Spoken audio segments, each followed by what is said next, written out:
Selamat datang di Novella Channel. Terima kasih sudah mampir di Novella Channel. Bantu untuk klik tombol subscribe dan like untuk berkembangnya channel ini. Dan jangan lupa untuk nyalakan loncengnya agar selalu mendapatkan notifikasi terbaru dari Novella Channel. Silakan menikmati cerita novel favorit Anda. Mari kita lanjutkan kembali kisah novel Aiden Enzo Kehidupan Super, episode 209, bersama Novella Channel. Selamat mendengarkan. Masih bersama Novella Channel. Mari kita lanjutkan. Balas dendam. Tentu saja aku ingin balas dendam, tapi jangan khawatir. Jika kamu menyakiti kakakku, dia pasti tidak akan bisa melarikan diri. Jika tidak, apakah kamu masih menginginkan namaku sebagai saudara laki-laki dari Jalan Utara? Laki-laki membuat rencana yang baik, dia melihat bahwa tempat itu relatif jauh, dan tidak banyak orang, hanya laki-laki dan perempuan, jadi tidak ada yang perlu ditakuti. Namun, ketika pria kuat ini hendak bergerak, matanya melihat Karin Sunny berdiri di belakang Aiden Enzo, dan dia sangat terkejut hingga dia merasa matanya buta. Sangat cantik, ini adalah wanita tercantik yang pernah dilihatnya. Giorgino adalah bos dari Old North Street, dan dia memiliki 40 atau 50 saudara di bawah komandonya, jadi dia memiliki status tertentu. Tapi bahkan dia belum pernah melihat wanita secantik Karin Sunny, apalagi dengan temperamen itu, mendominasi. Bos, apakah kamu mau melakukannya? Tanya pria yang memakai tongkat. Giorgino menelan seteguk air liur, matanya berbinar, dia menatap Karin Sunny dengan sinis dan berkata, pria itu memukuli orang cacat, dan wanita itu mengambilnya. Selusin pria secara alami tertarik dengan kecantikan Karin Sunny, sekarang itu bos mereka mengatakan itu, mereka secara alami mengerti, dan mereka akan menyingkirkan pria pengganggu ini terlebih dahulu. Dan wanita ini, mendengar apa yang dikatakan pria itu, Karin Sunny mengerutkan kening, dengan tatapan sangat jijik di matanya. Orang cantik benar-benar bencana. Tiba-tiba aku merasa bersamamu terlalu berbahaya. Kamu harus membayarku uang perlindungan. Aiden Enzo menoleh dan menatap Karin Sunny, seolah dia tidak peduli sekitar selusin gangster di depannya sama sekali. Hehe, bocah, kamu masih ingin menggoda ketika kamu akan mati. Pria kuat itu melirik Aiden Enzo, tersenyum, dan terus mengagumi kecantikan Karin Sunny. Dia memiliki lebih dari selusin saudara laki-laki, jadi tidak masalah mengalahkan Aiden Enzo sendirian. Itu sebabnya pria kuat itu tidak menganggap serius Aiden Enzo, sehingga dia terus menatap kecantikan Karin Sunny, dan bahkan menebak apa yang dikenakan Karin Sunny di bawahnya, jika tidak, mengapa dia memiliki sosok yang begitu baik. Karin Sunny tidak tahan dengan tatapan menghina mereka, meletakkan tasnya, mengepalkan tinjunya, dan hendak bergegas keluar. Namun, ketika dia baru saja mengambil langkah, dia dihentikan oleh Aiden Enzo. Seperti yang saya katakan sebelumnya, serahkan orang-orang ini kepada saya. Anda tidak perlu melakukan apa-apa, lihat saja dari samping. Aiden Enzo melirik rok yang dikenakan Karin Sunny, selain itu, kamu tidak bisa menggunakannya, jika mereka pergi, itu akan lebih murah untuk mereka. Setelah selesai berbicara, Aiden Enzo berdiri di depan Karin Sunny lagi. Meskipun penampilan Karin Sunny sangat cantik, dia jelas bukan wanita seperti itu, dia secara alami tidak setuju dihina oleh beberapa penjahat. Tepat ketika Karin Sunny sedang berpikir, dua sosok di depannya berlari ke arahnya dengan sangat cepat, mereka tampak seperti binatang. Kedua orang ini bergegas masuk dari luar, dan mereka merasa seperti orang trapeze, jatuh ke dalam pengepungan selusin gangster dengan postur yang sangat elegan. Karin Sunny tiba-tiba merasa seperti sedang menonton film aksi, itu karena pose kedua orang ini sangat keren.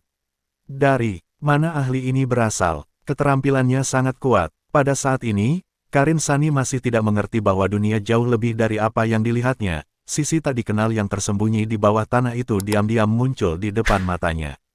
Para gangster itu tidak memiliki penglihatan Karin Sunny yang tajam, mereka hanya merasakan kabur di depan mata mereka. Angin sejuk di kepala mereka membawa hawa dingin, dan kemudian dua sosok muncul di depan mereka. Setelah kedua pria itu jatuh, mereka segera berbalik dan menghadap Aiden Enzo, setengah membungkuk dengan sikap sangat hormat. Tuan kedua meminta kami untuk melindungi Anda secara diam-diam, kami terlambat. Keduanya berkata serempak, yah, belum terlambat. Mulut Aiden Enzo membentuk senyuman. Paman kedua, dengan kata lain, paman kedua telah kembali ke Sangjiang. Kemudian, kedua orang itu berdiri tegak, berbalik dan memandangi sekelompok gangster yang saling menatap, dan bertanya dengan membunuh, "Tuan, apa yang Anda inginkan dengan orang-orang ini? Bagaimana kesepakatan paman kedua dengan itu sebelumnya?" Aiden Enzo bertanya. Salah satu dari mereka menjawab, "Bunuh mereka semua. Bunuh mereka semua." Setelah mendengar kata-kata ini, Karin Sani tiba-tiba menjadi kaku. Kebiasaan dan penglihatan profesionalnya secara alami kuat, dan dia jelas merasakan niat membunuh yang kuat dari salah satunya, seperti pedang berlumuran darah. Niat membunuh begitu nyata sehingga Karin Sani tiba-tiba merasa bahwa orang itu pasti memiliki banyak darah di tangannya. Pria ini tingginya hanya sekitar 1,7 meter, lebih pendek dari Aiden Enzo, dengan rambut hitam dan wajah kuning, mengenakan setelan hitam, sosoknya tidak terlalu kuat, tetapi dia mengandung niat membunuh yang tidak aktif. Terutama mata itu, penuh dengan rasa dingin. Ya, niat membunuh yang tidak aktif. Tampaknya selama Aiden Enzo mengangguk, pria itu dapat bergegas keluar dengan cepat dan membunuh selusin gangster yang hadir. Orang lain, dengan sosok yang sama, juga seekor harimau yang tidak aktif. Ini adalah dua orang paling berbahaya yang telah dilihat Karin Sani, dan mereka berdua sangat menghormati Aiden Enzo. Oh tidak, Karin Sani lupa, Aiden Enzo adalah orang yang paling berbahaya. Tidak, dia masih berdiri di depannya, sudut mulutnya melengkung. Meskipun dia sangat terkejut, Karin Sani buru-buru berteriak dari naluri profesionalnya, "Tidak.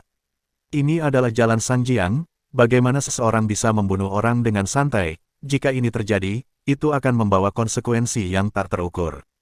Dia melakukannya demi kebaikan Aiden Enzo. Meskipun dia tahu bahwa pihak lain memiliki hubungan yang sangat dekat dengan Xavier Weili, jika sesuatu terjadi, itu tidak akan berakhir dengan baik. Kedua orang itu sepertinya tidak mendengar kata-kata Karin Sani, mereka telah menunggu Aiden Enzo mengeluarkan perintah. Aiden Enzo tersenyum ringan, "Kalau begitu beri mereka sedikit pelajaran, jangan bunuh mereka, mari buat mereka cacat." Sebelum Aiden Enzo bisa menyelesaikan kalimatnya, dia mendengar Yorgino bersaudara berteriak, "Gur, banyak omong kosong. Kenapa? Apakah kamu punya dua pembantu? Saudaraku, biarkan aku bertarung sampai mati. Beritahu mereka keterampilan Beiji kakak Yorgino. Selusin atau lebih gangster dengan senjata tidak bisa mengalahkan 3 orang yang tidak bersenjata." Mengikuti perintah Yorgino, semua gangster mengangkat senjata dan mengepung mereka. Dan dalam sekejap, pria yang mengatakan untuk membunuh mereka semua tiba-tiba mengeluarkan pistol dari pinggangnya. Pria kuat itu sangat ketakutan sehingga dia tercengang saat itu, dia terkejut sesaat, tetapi setelah melihat dengan jelas, dia buru-buru mundur. Ini, sebenarnya perampokan. Sialan, dia hanya mencoba mencari jalan kembali, tapi dia benar-benar bertemu dengan sampah dengan pistol. Pria lain berjas mengeluarkannya dari belakang pinggangnya meskipun dia tidak melakukannya, tetapi dengan lambaian telapak tangannya, 2 belati perak berkilauan muncul entah dari mana. Belati itu sangat tajam, hanya dengan melihatnya membuat hati selusin gangster terasa dingin, dan mereka tidak berani maju setengah langkah. Itu hanya 2 orang, tetapi ledakan momentum yang tiba-tiba dengan kuat menekan selusin gangster di sisi yang berlawanan. Buat mereka saling memandang satu persatu, ragu untuk maju. Aiden Enzo dan Karin Sani berdiri di belakang mereka berdua, yang satu tampak tersenyum lucu, sementara yang lain sedikit gugup. Ketika Karin Sani melihat pistol di tangan pria itu, dia ingin menghentikannya, tetapi menemukan bahwa Aiden Enzo sedang memegang tangan kecilnya dan berkedip padanya. Pada saat ini, Karin Sani juga tertegun untuk waktu yang lama, tidak tahu harus berkata apa. "Sialan, apakah kamu benar-benar berpikir kamu bisa menakutiku dengan pistol mainan? Sialan, apakah kamu pikir ini Hollywood?" Terima kasih sudah mampir di Novella Channel. Bantu untuk klik tombol subscribe dan like-nya untuk berkembangnya channel ini. Novella Channel akan memberikan lebih banyak lagi cerita novel yang lainnya dalam versi audio.